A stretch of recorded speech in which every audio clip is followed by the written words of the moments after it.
வினோத வாய்ஸ் நேயர்களுக்கு வணக்கம். நான் உங்கள் கிருஷ்ணவேல். நாம் இந்த இன்றுமா ஒரு 4 நாள் நடுவில் போடவே இல்லை. நீங்கள் கூட கவனிச்சிருப்பீங்க. வேற ஒன்றும் இல்லை, இந்த நம்ம புத்தக வெளியீட்டு விழா சொல்லியிருந்தோம்ல, அந்த மொழிபெயர்ப்பு வேலைகள் கடைசி கட்டத்தில் இருந்தது. ஷூட்டிங் அது இதுன்னு வெளியே போனால் லேட் ஆகுதுன்னு சொல்லிட்டு அப்படியே வீட்டில் உட்காந்து அந்த வேலையை மட்டும் பார்த்துக்கிட்டே இருந்ததுனால அந்த 4 நாள் வீடியோ எடுக்க முடியல. ஸோ 4 நாட்கள் இடைவெளிக்கு பிறகு இன்று நாம் மீண்டும் இன்றுமாவில் சந்திக்கிறோம். இன்னைக்கு இன்றுமாவில் நாம் எதை பற்றி பார்க்க போகிறோம் அப்படின்னா, அதிமுகவை மொத்தமாக சோலி முடிஞ்சு அப்படின்னு சொல்லி கணக்கு முடிக்கிற வேலைகள் நடந்துக்கிட்டு இருக்குதா, அதிமுகவை நேரடியாக பாஜக கபலீகரம் செய்ய முயற்சி செய்கிறதா, இது குறித்த செய்திகள் என்ன அப்படிங்கிறத நம்ம பார்க்க போறோம். ஜார்ஜ் தாமஸ் ராணுவ நினைவுகள் மற்றும் போர்க்கலை 2 நூல்கள் வெளியீட்டு விழா. இடம் அன்பகம். நேரம் காலை 10 மணி, ஜூலை 20ஆம் தேதி. மதிய உணவு உண்டு. நுழைவு கட்டணம் ரூபாய் 100. இன்றே முன்பதிவு செய்யுங்கள். இன்றைக்கு செய்தியாளர்கள் சந்திப்புல எல்லாரும் முதல்வர் வேட்பாளர் உங்க சைட்ல இருந்து யாருங்க அப்படின்னு கேட்குறாங்க. எடப்பாடியார் ரொம்ப சிம்பிளாக சொல்லிட்டார், என்னை விட உங்களுக்கு தான் நிறைய தெரியும், நீங்கள் தான் நிறைய விஷயங்களை பேசுகிறீங்க போடுறீங்க. மாண்புமிகு உள்துறை அமைச்சர் அமித்ஷா அவர்களே சொன்ன பிறகு இது குறித்து யாரும் பேசாமல் இருப்பது தான் நல்லது அப்படின்னு சொல்லிட்டார். அப்போ என்ன சொல்ல வருகிறார்? அதிமுக தலைமையிலான கூட்டணியாக ஒரு கூட்டணி வைத்தாலும் அது பேர் அதிமுக கூட்டணி தானே, தேசிய ஜனநாயக கூட்டணின்னு சொல்லிக்கிட்டா கூட அது எம்பி தேர்தலுக்கு வேணா அவங்க பாஜக தலைமையிலான கூட்டணின்னு சொல்லலாம். ஆனால் தமிழ்நாட்டை பொறுத்தவரை எம்பி எலெக்ஷனாக இருந்தாலும் அது அதிமுக தலைமையிலான கூட்டணி தான். அதிமுகவுக்கு வாக்களிப்பவர்கள் தான் பாஜகவுக்கோ மற்ற கட்சிகளுக்கோ வாக்களிக்கணும். அப்படி இருக்கும்போது தன்னுடைய தலைமையில் உள்ள ஒரு கூட்டணியை இவர் ஒட்டு மொத்தமாக அமித்ஷா காலில் விழுவதன் காரணம் என்ன? இதுதான் மிகப்பெரிய கேள்வி. ஏன்னா அதிமுக ஜெயலலிதா அம்மையார் இறந்தவுடன் நடந்த கூத்துல என்ன நடக்க போகுது இந்த கட்சி அப்படின்ற ரேஞ்சுக்கு பிரச்சனையா இருந்தது. ஏன்னா ஏற்கனவே ஒரு முன்னாள் முதலமைச்சராக ஓபிஎஸ் இருக்கிறாரு. அவங்கள மீறி சசிகலா அவங்க பதவிக்கு வர முடியாது, ஏன்னா அந்த கோர்ட்டு தடையெல்லாம் இருந்தது அப்படின்றதுனால. அப்படி இருக்கும்போது சசிகலா எடப்பாடியாரை தேர்ந்தெடுக்கிறாங்க, அதுவும் டிடிவி தினகரனெல்லாம் தாண்டி தேர்ந்தெடுக்கிறாங்க. அப்படின்றப்போ அதை கட்சி கலகாலத்து போய் உடஞ்சி சுக்குநூறாக ஆகிடும். சசிகலா தலைமையில் ஒரு அணி, டிடிவி தினகரன் தலைமையில் இன்னொரு அணி. அதுக்கேற்ற மாதிரி டிடிவி தினகரனும் ஒரு இடைத்தேர்தலில் தனியாக வேற போட்டி போட்டு ஜெயிச்சு வேற காமிச்சாப்ல ஆர்கே புரத்தில். அதே போலவே ஓபிஎஸ் போய் அம்மையார் ஜெயலலிதா சமாதியில் போய் தர்ம யுத்தம்லாம் நடத்துறேன்னாரு. இவங்க போய் சத்தியம் பண்ணாங்க. இப்படி எத்தனையான கூத்துகள் நடந்தது. இத்தனை கூத்துகளுக்கு நடுவே அதிமுக தப்பி பிழைக்குமா அப்படின்னு எல்லாருமே யோசிச்சுட்டு இருந்தோம். ஏன்னா எம்ஜிஆர் இறந்தவுடன் இப்படிதான் நடந்தது. விஎன் ஜானகி அவங்களும் ஒரு நடிகை தான், ஆனால் அவர் எம்ஜிஆரின் மனைவியாக அறியப்பட்டவர். உண்மையிலே எம்ஜிஆரின் மனைவி கிடையாது, அவங்க எம்ஜிஆரோட லிவின்ல இருந்தாங்க. அதுக்காக தப்புன்னு நான் சொல்ல வரல. லிவின் டுகெதர்ல மனைவியின் ஸ்தானத்தில் வீட்டில் ஒன்றா தான் இருந்தாங்க. ஆனால் ஜெயலலிதா அவரது காதலியாக இருந்தாங்க, கூடலாம் வாழலை, தனியாக இருந்தாங்க. ஜெயலலிதாவுக்கு வேறொரு கரிஷ்மா இருந்தது.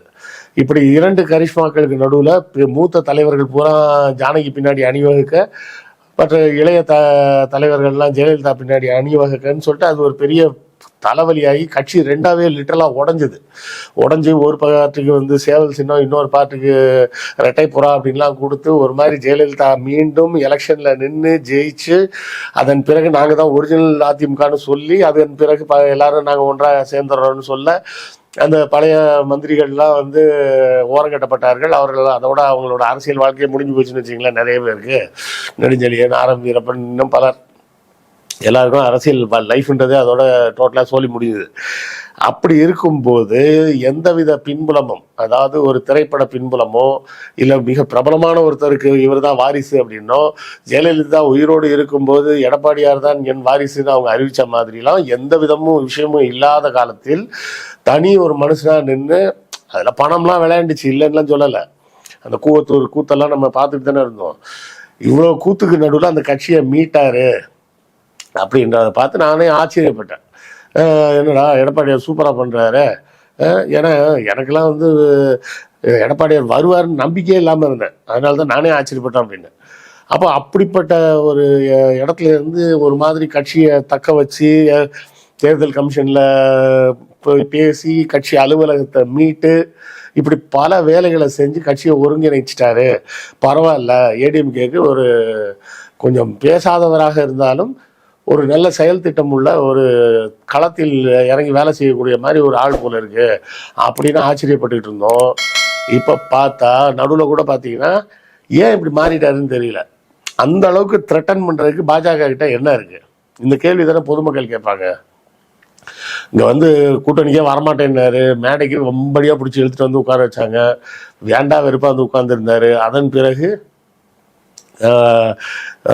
எங்களோட கூட்டணி ஆட்சி அப்படின்னு சொன்னாங்க. இல்லைங்க, தேர்தல் கூட்டணி, ஆட்சி எங்களுது.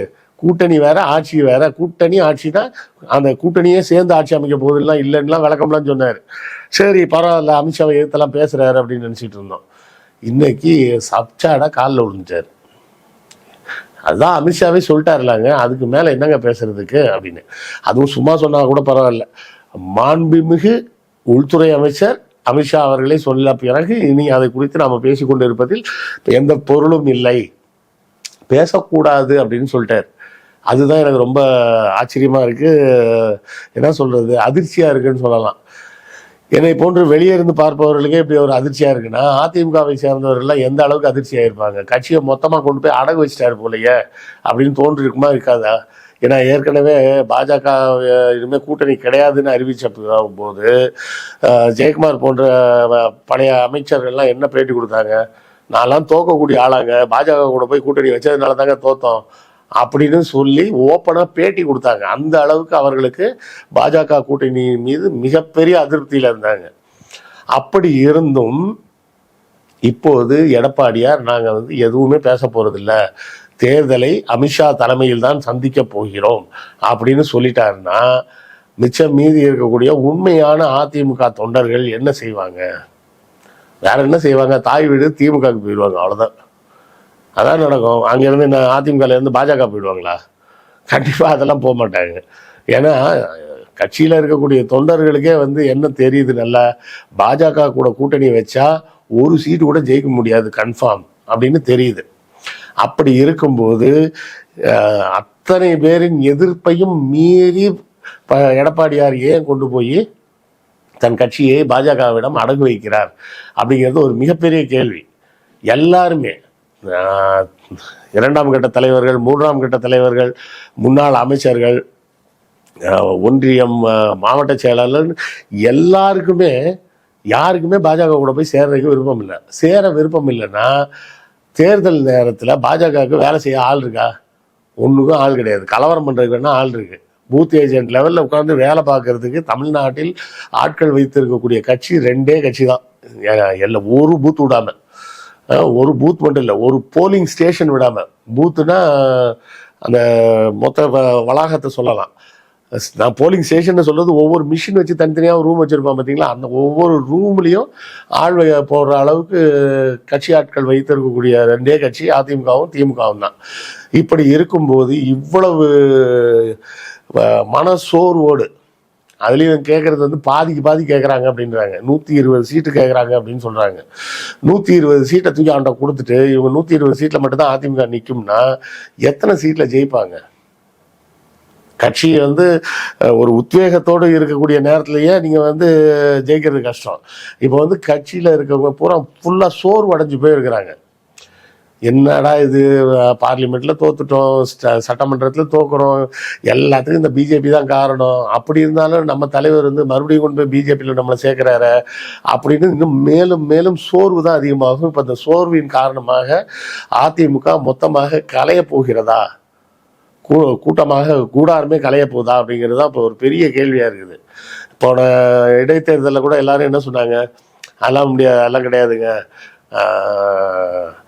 பாஜகவுக்கு விழக்கூடிய வாக்குகள், அதிமுகவுக்கு விழக்கூடிய வாக்குகள் எல்லாமே சீமானுக்கு தான் விழுவுனாங்க. அது கடைசியில் பார்த்தா ஒன்றும் விழுவுல. சீமானுக்கு விழுவுற அதே 8%, பாஜகவுக்கு விழுவுற அதே 4% சேர்த்து மொத்தம் 12% தான் வாங்கினார். ஸோ இப்படி இருக்கக்கூடிய ஒரு சூழலில் என்ன செய்ய, இப்போ ஏன் இப்படி பண்ணுறாருன்னு புரியல. ஏன்னா ஏற்கனவே சீமான் ஆட்டம் சுத்தமாக முடிஞ்சு போச்சு. சீமான் முன்னாடியாவது நியூஸ்லையாவது 2 நாளைக்கு ஒரு தடவை வந்துட்டு இருந்தாப்ப இப்போ சீமான்லாம் நியூஸ்லேயும் வர்றதில்லை. கடைசியாக நான் சீமானெல்லாம் நியூஸில் பார்த்து ரொம்ப நாள் இருக்கும். நடுவில் வந்து ஆடு மாடுக்கு மாநாடு நடத்த போகிறேன்னாரு, அதை கூட யாரும் திரும்பி கூட பார்க்கல. அந்த பனைமரத்தில் ஏறி பார்த்தாரு. அதுக்கப்புறம் யாரும் எந்த நியூஸ்லையுமே காணும். விஜய் ஒரு பக்கம் தனியாக ஏதோ புலம்பிகிட்டு இருக்கிறாப்புல, இந்த பக்கம் தேமுதிக மற்ற கட்சியெல்லாம் எல்லாம் காணாமல் போயிடுச்சு. பாமகவில் அப்பாவுக்கும் பிள்ளைக்கும் டெய்லி சண்டை.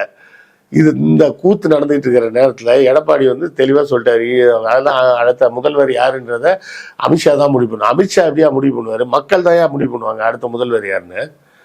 அடுத்த முதல்வர் யாருன்னு அமித்ஷா எப்படி முடிவு பண்ணுவார்? மக்கள் முடிவு பண்ணுவாங்க அப்படின்னு சொல்ல வேண்டியது தானே. அமித்ஷாவை வேற பேசுறதுக்கு பயமா இருந்ததுன்னா அடுத்த தேர்தலில் யார் முதல்வர்ன்றத மக்கள் தாங்க முடிவு பண்ணுவாங்க அப்படின்னு பேசியிருந்தா கூட பரவாயில்ல. அமித்ஷா தான் முடிவு பண்ணுவாருன்னு சொல்கிற அளவுக்கு அவர் காலில் போய் விட வேண்டிய கட்டாயத்தில் என்ன சிக்கலில் என்ன பிரச்சனையில் எடப்பாடியார் கோவம் வந்து மாட்டிகிட்டு இருக்கிறாங்க அப்படின்றது தெரியல. பாஜக எடப்பாடியார் மட்டும் இல்லை, அதிமுகவோட கணக்கை முடிக்கிறது உண்டான வேலையை தான் பண்ணிகிட்டு இருக்குது. ஏன்னா செகண்ட் பிளேஸ்க்கே வர முடியல. முதல்ல செகண்ட் பிளேஸை காலி பண்ணுவோம், காலி பண்ணிட்டு நம்ம செகண்ட் பிளேஸ்க்காவது வந்து உட்காருவோம் அப்படின்றது தான் பாஜகவோட திட்டம். இதை புரிந்து கொண்ட அதிமுக உறுப்பினர்களும் சரி, அனுதாபியாளர்களும் சரி, எல்லாருமே ஒரு தெளிவான ஒரு முடிவெடுங்க. இந்த தேர்தலில் பாஜக நினைத்து பார்க்க முடியாத ஒரு தோல்வியை அடைய வேண்டும். அப்படி செஞ்சாதான் பாஜக வந்து இனிமேல் எந்த காலத்திலும் நாம தமிழ்நாட்டுக்குள்ள வரவே முடியாது அப்படிங்கிறது அவங்களுக்கு தெளிவா தெரியணும். பணபலமோ ஆள் பலமோ எதை வச்சும் ஒன்றும் கழட்ட முடியாது அப்படிங்கிறத இந்த தேர்தலில் மக்கள் புரிய வைப்பார்கள். இதை பற்றிய உங்கள் கருத்துக்கள் என்னன்றதை கமெண்ட்ல சொல்லுங்க, நானும் தெரிஞ்சுக்கிறேன். அடுத்த காணொளியில் சந்திப்போம். நன்றி, வணக்கம்.